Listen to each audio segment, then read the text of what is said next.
Howdy! Welcome to the second part of the Little Nightmares Iceberg, where we'll be finishing levels 5 through 8. Again, this series is known for its horror aspects and disturbing imagery, which may be disturbing to some viewers. As always, this iceberg is brought to you by Clean Casual.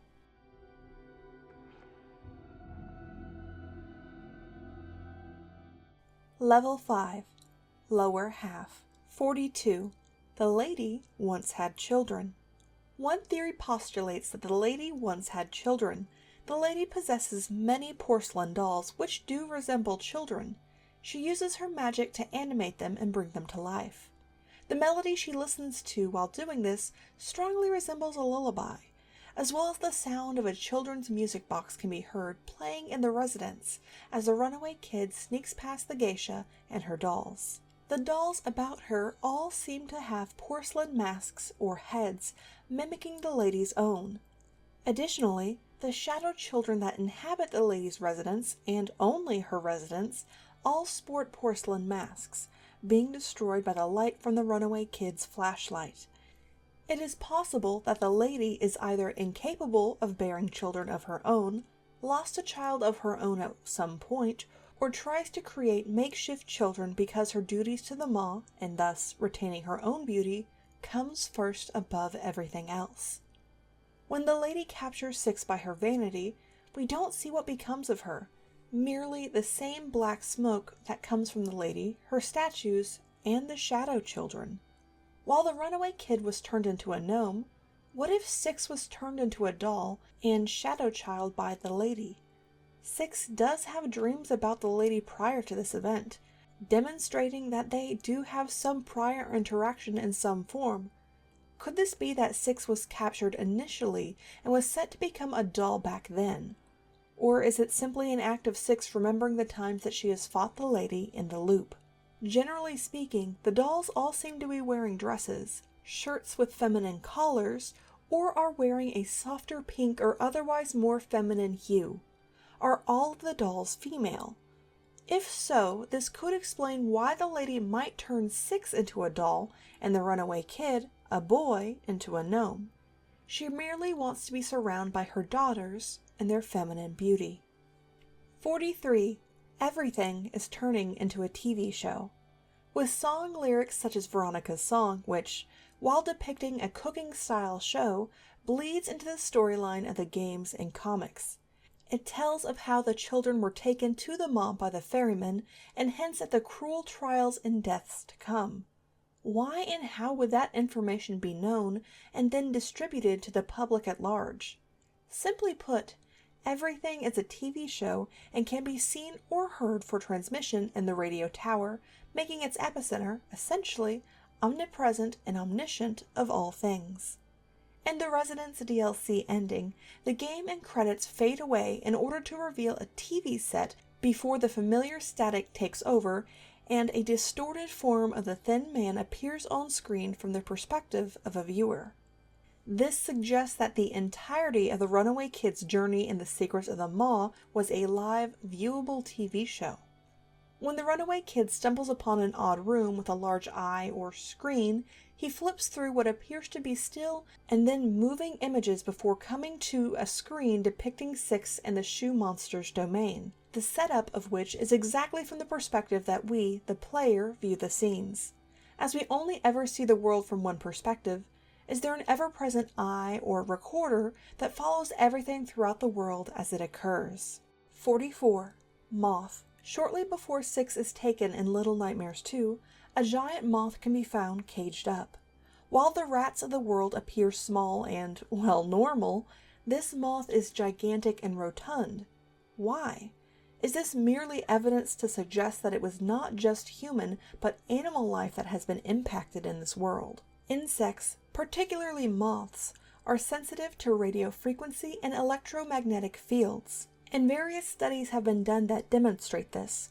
One such example reads, quote, "Humans and animals alike are exposed to these fields, which are partially absorbed by their bodies." End quote. Further expanded on in the article, exposure of insects to radio frequency, electromagnetic fields from 2 to 120 gigahertz. A pertinent conclusion drawn from their experiments is thus, quote, "The insects show a maximum in absorbed radio frequency power at wavelengths that are comparable to their body size. They show a general increase in absorbed radio frequency power above 6 GHz, until the frequencies where the wavelengths are comparable to their body size, which indicates that, if the used power densities do not decrease but shift partly to higher frequencies, the absorption in the studied insects will increase as well. A shift of 10% of the incident power density to frequencies above 6 GHz would lead to an increase in absorbed power between 3 and 370%. This could lead to changes in insect behavior, physiology, and morphology over time due to an increase in body temperatures from dielectric heating. The studied insects that are smaller than 1 centimeter show a peak in absorption at frequencies above 6 GHz. End quote. Let's dissect this some. Both humans, animals, and insects can have their behavior, physiology, and morphology impacted by exposure, particularly for prolonged periods of time, and it is more easily absorbed at higher levels the smaller a subject is. The children, such as Six and Mono, in addition to this original moth, a creature normally far smaller than most humans and animals, are most likely affected considerably more than the larger denizens. Still, from repeated close exposure, creatures like the teacher adapted in unheard of ways, distorting her strict persona to one far more murderous, and impacting her physiology. The viewers, like moths to a flame, or in this case frequency, move closer in direct line of these signals in order to better absorb them and the altering power that they bring. While 1 GHz equals 1 billion cycles per second, and 1 MHz only equals 1 million cycles per second, the TV stations of the 1950s, the probable time period for the games, normally only utilized frequency ranges in the megahertz. However, some more modern TVs boast their gigahertz capabilities. Could someone have discovered this technology earlier in this world? Now, I wouldn't start trying to destroy 5G towers just yet. In more modern TVs again, as well as what we can glean from the radio tower in the Pale City and the tangible frequencies of the TVs, of which Mono perhaps is able to interact with and transport himself from one station to another by following these frequencies, is no doubt far stronger. Could this moth and its depictions have been the first signs that something was gravely wrong in this world? Like the proverbial canary in the coal mine, were moths and various insects kept by those smart enough in order to gauge when healthy levels of radio and electromagnetic frequencies were getting dangerous. 45.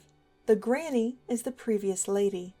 In order to establish the granny as the previous lady, we need to dive more into the lady's appearance and that of being a geisha. In a geisha house, specifically in Okiya, it is run by a woman referred to as Mother, who was typically once a geisha herself. Eventually, the mother, when she became too old or otherwise retires and needs to find her replacement, she will either announce one of her biological daughters or otherwise adopt one of the other geishas as her atatori, or heir. The lady's face, when revealed in the mirror, is markedly similar, particularly when comparing the noses to the granny. Both are tall and skinny with a similar overall body shape. While this could hint at some biological relation or that perhaps the new mother will grow old and wither away, just like the granny, the old mother, which would generally necessitate a new mother to run the Okiya, or in this case, the Ma. If the lady is already at that point, why hasn't she chosen an heir? Simply put, she does not want to age or to give up her power. She wears a mask, holding on to any semblance of beauty that she can, not wanting to be banished to the flooded decks below like her predecessor. In a portrait, the lady appears to be standing in front of 4 geisha. Could these be her geisha, and she was to select an heir from them? In order to ensure that she didn't have to choose, or that she would not be usurped, she killed or otherwise trapped their souls in the geisha statues we find around the boat. This is why so many of the statues are scattered about. The lady had to go after the ones that ran and hid in order to get rid of them, and this would also explain why a similar black smoke or soul comes out of them, which resembles the lady's when broken. But What are the small dolls and shadow children, or even Six's memories of the lady? Okiyas typically take in girls to be trained as geisha, called maikos. Could these girls have been in training as well, with multiple geisha performing tasks under the mother aboard the ma? After dispatching the grown geisha, the lady turned to the young maikos, turning them into dolls she could dote on, but who would never be able to grow strong or beautiful enough to usurp her. An okiya is known as being a lodging house or drinking establishment, and from the architecture in the ma, this does seem to be the case to an extent, as the guests are entertained there at the lady's bequest, passing out behind the shoji sliding doors or sliding fusuma doors and tachiwaki-style wallpaper. After World War II, geisha began to return in the 1950s, again a time fitting the game world, although it was never as popular as it once was. So too does the ma seem to be in a form of decline, with only a single geisha and the others not able to continue the legacy after her. 46. The TV eye enemy. Throughout the games, a common enemy has been the eyes mounted along the walls whose gaze will petrify someone if they stay in its light for too long. On board the ma and in the nest, they seem to be a form of security system, watching areas where children may be trying to escape. The janitor, however, is shown to not be impacted when standing in this light. Why isn't he affected?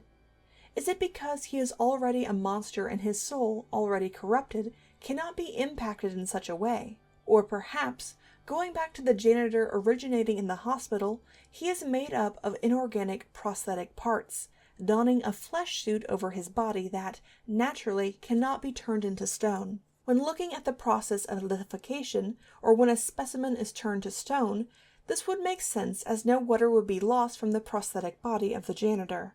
However, Six, whose body is most likely the average 60% comprised of water, silicification can take place. This is the process in which organic matter becomes saturated with silica, but how did something like this get into Six's body? If one considers the ability of the TVs to transport matter, such as the Thin Man, Mono, and Six, it stands to reason that other items can be transferred as well. What if the eyes, a more finely concentrated beam of these radio and electromagnetic impulses, is similarly able to transfer matter into organic forms caught within its gaze, transferring them to Six and petrifying her in the process? 47. The teacher comes from the hospital. Another character whose theories potentially link back to the hospital is the teacher. Many have focused upon her long, extending neck and its similarity to how the janitor from the first game can extend his long arms to either catch Six from far away or climb throughout the maw. As many believe the janitor came from the hospital, perhaps the teacher had similar work done to her, such as the expanding versatile prosthetic implant within her neck, which would allow it to bend and stretch as necessary. 48. The dunce hat bully is drawing the entire plot of Little Nightmares 2. The dunce hat bully in Little Nightmares 2 that is tethered alone in a room and crouches, scribbling what appears to be nonsensical portraits on the floor and wall, is believed to be drawing the events of the game. Of course, the many eyes all mashed together could represent the flesh void, but the tower in the middle, with the many watching eyes and square TVs, with watching eyes themselves that appear toward the right and end, perhaps reference Mono's eventual transportation through them, has led many to believe that the bully knows their story. Assuming everything is a TV show, the bully has probably seen the events that will transpire, recreating it as one would a TV show. Every time that Mono and Six go through the loop, is this merely an act of their particular episode being replayed? 49. The triangle eye is the transmission symbol. Another channel that can be found when changing the stations aboard the maw shows a curious pattern with eyes centered within triangles. The placement of the visuals on the screen has an uncanny resemblance to the Indian head test pattern found on TVs that was initially utilized from 1939 to the 50s, becoming effectively obsolete in the 1960s with the debut of color television, although it was used in the 70s in Brazil. The reason the man's head was included in the test pattern was to allow the tuning of brightness and contrast settings, either by broadcasting engineers to ensure broadcasts were being sent correctly, or by TV owners and repair shop technicians to ensure broadcasts were being received correctly.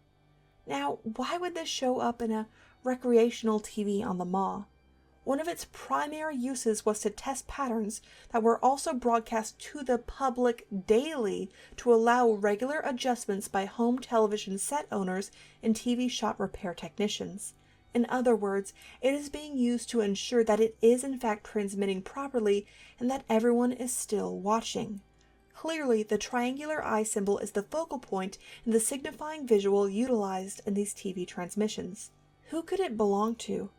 In the given theory, certain locations and occurrences centered around particularly powerful monsters in this world all seem to have their own variation of the eye symbol. With the broadcaster sporting the triangular eye, other symbols can be displayed on the TV at different times, so does this mean that they are all able to work together and interact? 50. Non-hostile adults. Several adult bodies can be found throughout the games, such as the Hanged Man, the bodies caught in the hunter's trap, the stuffed family, and so on. While we do not get to interact directly with these bodies, could there be a reason that they are dead and not others? In other words, were they normal, or were somehow able to retain some semblance of their humanity before being murdered by the North Wind or other monstrous adults? On the other side, in the comics of the North Wind, it was said that, when babies were born, they were given a charm to protect them in a certain village. From the descriptions of the village that the children come from, it seems as if there were adults taking care of the children and giving birth to them, obviously. Were they somehow untainted by the effects of the radio? Throughout the world, we see several TVs tossed into the water, destroyed, heaped in piles, while others are made a focal point, particularly in the viewers' houses. Were the normal adults destroying the TV sets, moving away, and setting up villages where the radio signals were more faint, resisting the urges to give into dark tendencies or become monstrous themselves? 51. The lady killed her children in a fire. In the residence, a portrait can be seen that seemingly depicts small figures, like children, screaming and wailing within an orange and yellow glow, leading many to believe that the ones being depicted died in a fire as their faces slowly melt. As previously discussed, it appears as if the portraits in the world of Little Nightmares, such as the one of the Hanged Man and the Pretender's father, updates to reflect the current or most recent reality of the ones depicted within them. Perhaps this was originally a picture of gleeful, smiling children or Mycos, which now shows their demise by fire. Being found in the lady's residence demonstrates a closer connection to her. Assuming that they were either her children or Mycos, perhaps she killed them en masse this way in order to prevent them from usurping her, to maintain her own superiority and feigned vanity, or to harvest all of the souls for herself. Level 6. Bottom of the iceberg.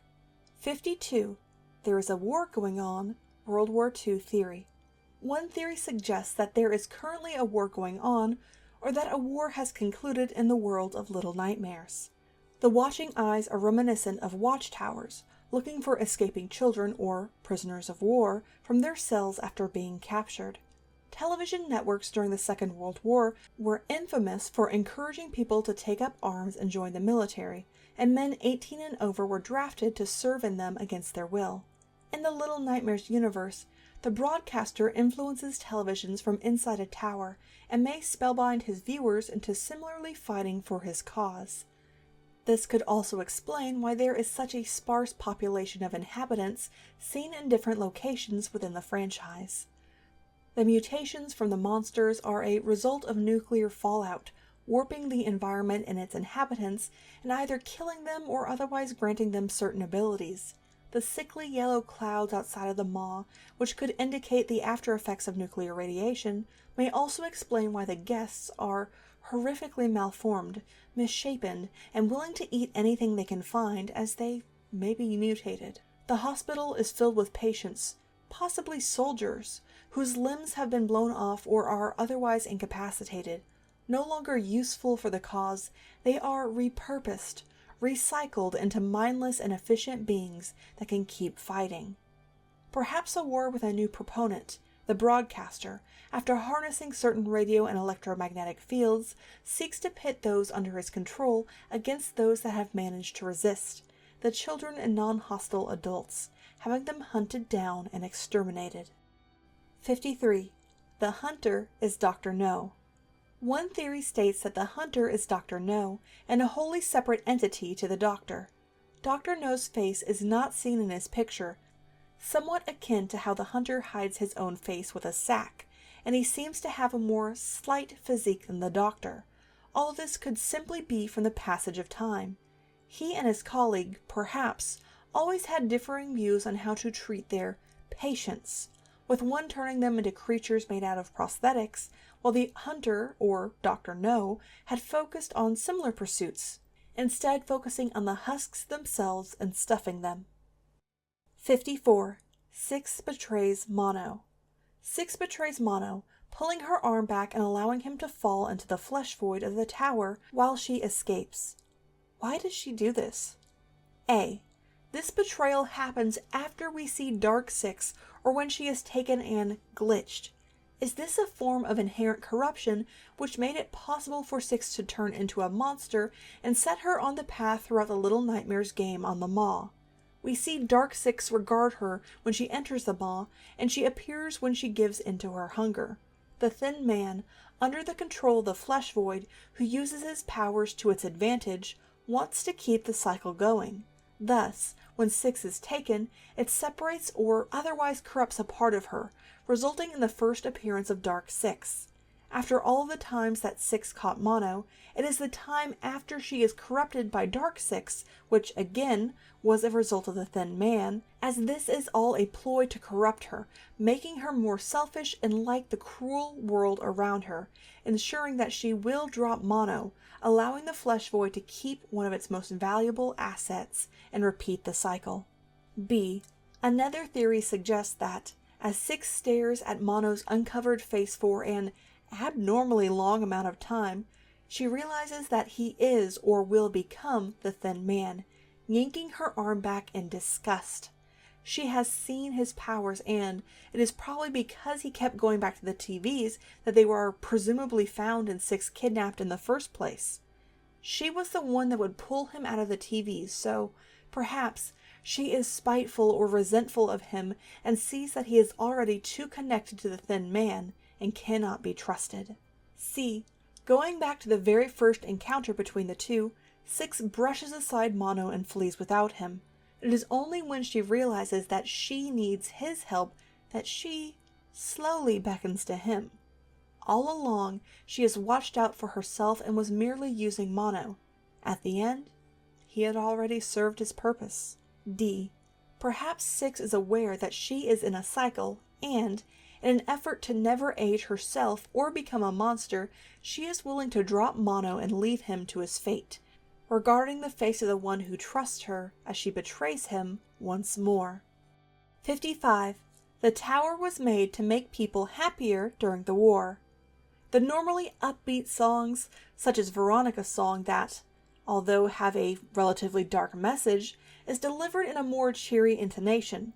Perhaps the propaganda or reality of the war in the world was altered for broadcasting purposes in order to boost morale, get others to join the cause, or lull them into a form of abject complacency, believing everything was normal and positive as more sinister developments took place. Some elements seem to suggest that, due to this and the electromagnetic impacts upon their minds, the monsters do not see the death, cannibalism, or bleak world around them in anything but a positive light. As if going through a dream themselves, all ill events are explained away or justified by their outlook. 56. Inside of the tower was inspired by old Little Nightmares 1 concept art. An original concept art for the first Little Nightmare, it appears as if the tower's visuals and motifs were dropped for the Maw and repurposed for its current state in Little Nightmares 2. The broadcaster symbol can be seen upon the door, now a visitable location outside of the TV. 57. The monsters are willing vessels, possession. One theory suggests that the monsters are merely human puppets, either forcibly taken over by a demonic entity or otherwise voluntarily taken over. In the harsh world of Little Nightmares, various people made pacts with otherworldly creatures, such as the North Wind, for self-preservation or simply in order to live out their own sick fantasies. While many retain some form of their old mind and personality, it is warped by the malevolent spirits that now inhabit them. Their demonic powers now flow through them, granting them the ability to extend the limbs and parts to unheard of lengths, granting others telekinesis, and still others powers which remain unknown. All it takes is but a moment of weakness to be consumed, and many have fallen prey to their power. 58. The inside of the tower is a pocket dimension. The reality-breaking layout and logic to the inside of the tower suggests that it is in fact a pocket dimension. Going through one doorway could teleport Mono back to the way they had come or send them across the building. As the walls crumble, the flesh void appears, perhaps surrounding the inner walls of the tower. Why don't we see this mass earlier? Mono has several visions of the huge tunnel and door that leads to the inner tower. Objects float, the furniture coils and distorts itself, and nothing seems to make sense. The area also seems to be able to predict or at least see into the future. Mono can find props that are references to the first game. For example, the suitcase which Six wakes up in, or a painting of Six eating a gnome. Both events that have not yet transpired. Was this a portal that people made, hiding themselves away from the greater world from which to rule? Or was this a dimension wherein something was let out, to roam and ravage the world, shaping it into what we see today? 59. The flesh void is made of viewers, those watching the TVs, us. The flesh void is made up of viewers' eyes, always watching and driven to stare at and link with the television screens. Their eyes, now gone from the mortal plane, have been transferred here. For what purpose? To observe. To be the eyes of the broadcaster, able to look out into countless dimensions and timelines from where they currently reside, all connected by the frequency and communicating the information to one another. 60. The transmission faces. Within the mass of the flesh void, eyeless faces can be made out at several points. Are the eyes separated from their facial forms, and are these the missing faces of the viewers? Perhaps it is not a happy existence at all, and the only way for viewers to link to their conscious minds or see is to view into a TV screen, establishing their connection and allowing them to make greater sense of the world about them. Level 7. Under the Iceberg. 61. Mono's old designs. And some of Mono's, or rather, his progression to the thin man in old concept art, depicts a less monotonous figure, smiling with lips and flesh peeled back, reminiscent of the smiling Titan. Was he driven insane, learning to find amusement in his betrayal and fate, and the misery of the world around him? In one such sketch, the thin man sits before a series of TV screens. Do they each teleport him to a different TV or area? Is he the broadcaster, or is this the spot from which he observes all? 62. Originally, children were turned into thin men in the hospital. Originally, children that were captured, such as the nose-bleeding girl, or potentially Mono, were taken to the hospital in order to be transformed into thin men. An electric chair with a drawing of the tunnel that is gone through when going through the TVs is taped on the wall before it. Was this one of their experiments, designed to replicate or otherwise accelerate the transformation process? When Mono gets into the chair in the flesh void, the flesh and eyes press in on him. A dull droning reminiscent of a radio fills the area, stopping when he relaxes, seating himself, and beginning his slow progression into the thin man. Is this why or how Mono already has his powers at the beginning of the game? He was subject to experimentation after being found to be a viable candidate, but managed to escape through a TV screen that was left on. 63. Little Nightmares 2 Cut Maw Sublevel. Allegedly, a Maw sublevel was originally supposed to appear in Little Nightmares 2. Whether this was set to appear after Six betrays Mono and enters the Maw, or as a point in which Mono teleported through a TV and perhaps time, remains unknown. 64. The teacher might have had wings.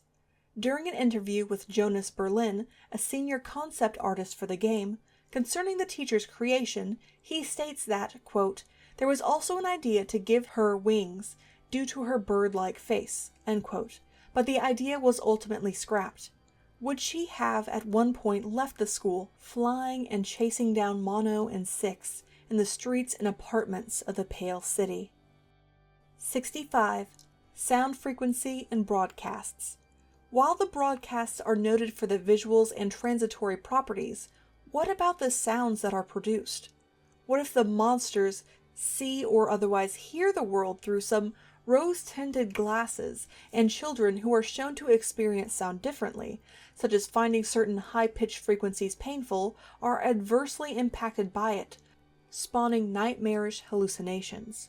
More modern studies, such as one conducted by engineer Vic Tandy, found that the frequency of the standing wave that caused, quote, discomfort, dizziness, blurred vision by vibrating your eyeballs, hyperventilation and fear, and possibly leading to panic attacks, end quote, was found to be at 19 Hz.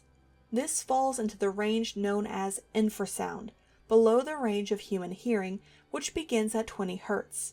In several locations, such as the allegedly haunted 14th century pub cellar in Coventry, has an instance of the same 19 Hz standing wave, resulting in the hallucinations and odd happenings experienced there over the years. Could the broadcasts be emitting similar low-frequency sounds that, when combined with the other waves being exuded through the television, has more severe effects on the populace? 66. The tower is an experiment. The tower, the Pale City, and the surrounding area was initially a sample experiment meant to test mind control and manipulation to a civilian population in either a war effort or for personal domination efforts. Additionally, it could have been intended as a more advanced form of surveillance, literally connecting to and through people's eyes in order to see what they are doing, in order to create a watchable network under the guise of television programming. There would be no need to turn in or squeal on your neighbor. They would be unconsciously reporting themselves, in a sense. Once proven successful, the reach of the signals would be expanded to a global scale. However, something went horribly wrong, or perhaps horribly right, as the people affected became violent, almost mindless in their vile pursuits, and harder to control. 67. The Book of Revelation. Many depictions of the biblical rapture draw from the lines of the Apostle Paul, and that, during the second coming of Christ, a trumpet will call, and the dead in Christ, as well as we who are still alive and are left, will be caught up and taken to the kingdom of heaven. In other words, the Christian believers will be taken from the earthly mortal realm and shed their mortal bodies to preside with God in heaven. This could explain the barren piles of clothes that are found throughout the environments of the Pale City, as most interpretations see such worldly possessions left behind. During this initial rapture, the good were transported to heaven, leaving the violent offenders, the sinners, and Christian theology behind. Without the good, what is left but evil, and the evil is truly left to reign and consume the world left behind. The good or neutral people, not believers themselves, were also left behind, now outnumbered and having to compete with this evil. In Revelation 16:18, it claims that, "Then there came flashes of lightning, rumblings, peals of thunder, and a severe earthquake. No earthquake like it has ever occurred since mankind has been on earth. So tremendous was the quake."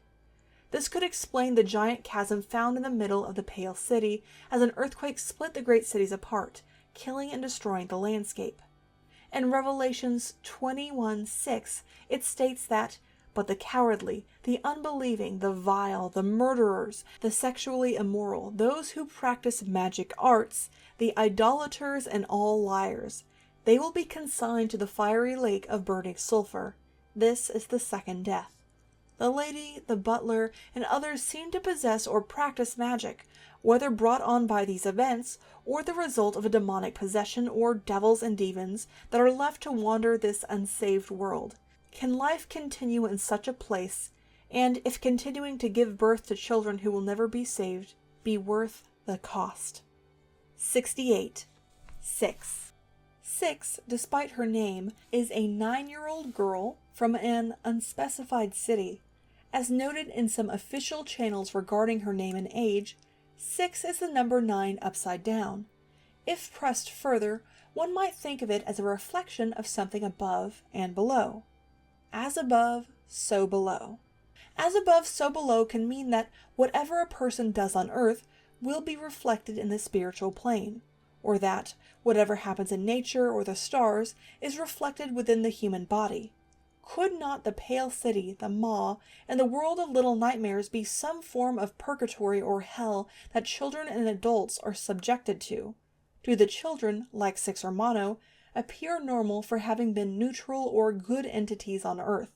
The other denizens and creatures, with their cruel tendencies, manifest in ways that turn them into monsters or other means in this world. The teacher is noted for nothing being able to escape her cold, twisted gaze, and she has the uncanny ability to detect troublemakers. She is strict and absolute, and even the bullies outright tremble in fear from her draconian practices and fear tactics. Finding ill-behaved children is easy, as she can simply turn her head or snake it about to find the interloper. No footsteps, not even a breath, alerts you to her neck slithering about the corner to find you. Her wishes as an instructor have manifested themselves. The bullies in the school are little copies of one another, one amongst many that both conform and lash out, easily shattered and hollow on the inside. The lady, wishing to retain her figure and youth, although her face is horribly disfigured and hidden behind a mask, retains this through sucking the souls out of guests and children, perhaps making them neatly contained in statues, should she need a little pick-me-up. Mono attempts to help 6 and others, gaining achievements for mercifully sparing a bully or the doctor. He commonly has a bag over his face, perhaps due to shyness or insecurity, although he can remove this when he chooses. The phrase "as above, so below" is commonly traced back to the Emerald Tablet, from which alchemical ruminations and guides have sprung. In order to gain such powers, such as the teacher to stretch her neck, or for 6 to gain the lady's powers, something must be sacrificed. One's soul, perhaps. The equivalent of equal exchange. The bullies, the hunter, and others have given up their mortal bodies in order to retain never-aging ones. Going back to 6, what other reasons could there be for 6's name? A. This is the 6th time that she has gone through the loop, as the Thin Man already exists, and we see that Mono transforms into the Thin Man after being abandoned by 6. We know that this has happened at least once before. However, running on the assumption that the lady absorbs souls, it takes 6 shots of the mirror, and subsequent espousals of the soul smoke, to defeat her. Thus, 6 defeats the 5 previous souls taken from her past incarnations, as well as the lady's original soul, in order to beat her. B. She is simply the 6th child to appear around the campfire in the comics, and the name was assigned to her. 69. The Pretender's Powers. In Very Little Nightmares, which seems to be a prequel to Little Nightmares 2, the Pretender is a seemingly lonely girl that, upon touching or hugging a living person, like the girl in the yellow jacket, causes the girl to disappear and only her clothing to remain. Could other beings, like the Pretender, exist, causing all of those people to disappear, touching them and causing them to disapparate, leaving only their clothes behind? These people weren't saved, they were murdered. 70. Concept art, TV tendrils. Another explanation for the clothes strewn about the world is that the tendrils depicted in the concept art of the principal and in other depictions show the flesh of people being pulled into the TVs, leaving their clothing behind, is really the true culprit. The tendrils creep up out of the head and facial orifices, slowly morphing into the TV screens. Are these the faces that we see in the flesh void, their entire beings now part of the slurry? Did it merely take the viewer's eyes, leaving them incomplete and necessitating their need to attempt to recreate that transference and join those that have already become one before them? Level 8, The Abyss. 71. The flesh void is an eldritch god. The flesh void is an eldritch god whose blatant ability to control otherworldly energies that are so alien in nature they defy the laws of lesser beings' perceptions of reality, which is all most evident at the apex of its power, the Dark Tower. Regardless, how did it come to be here? A. With TVs becoming more popular, work on improving them continued. However, a certain frequency or electromagnetic field was reached, and this aligned with the realm or pocket dimension of the flesh void, or rather, it could hear it. This allowed it to enter our dimension, utilizing the same frequencies that drew it in to manipulate and pollute the populace. B. Perhaps an earthquake or a drilling operation went deep into the Earth's crust, disturbing an isolated pocket from which it slumbered. Awakened and now with a path to the world, it began feeding upon the people, their bodies, their knowledge, and their eyes, assimilating their consciousnesses into its own. It utilized the latent knowledge of those it consumed to reach out to others through the radio waves, conditioning them for the slaughter. 72. There is something higher than the flesh void. We see the eyes of the flesh void, as well as the faces imbued with the pustules and flesh. But what controls it? Where is its brain, its consciousness? What makes it tick? Or, like many before it, is it simply driven by urges, such as the urge for the hunter to kill, for the guests to eat, and so on? Its only urge and thought is to assimilate, to learn, and to grow. Another interpretation of there being something higher than the flesh void is the literal sunlight that Six ascends into at the end of the first game. Many monsters and creations seem to fear or react negatively to the light. The Pale City is just that, pale, cold, and colorless, with a constant rain and drizzle darkening the skies. Could this light be the light of another god, or perhaps the way out of this world or dimension, or otherwise wake the people up from this control and nightmare? 73. The heart of the flesh void, the world. According to one theory, the Little Nightmares games all take place in a certain body part, if you will, of the flesh void. The maw, as the name implies, is the mouth. The Dark Tower is the eyes and communication center, the brain perhaps, etc. When the illusion of the flesh void is stripped away, the Dark Tower crumbles, revealing its true form. Can the same be said of the maw and the rest of the world? And that concludes the Little Nightmares Iceberg. If you have any thoughts of your own, let me know down below. Thank you for watching, and I hope you have a great Halloween.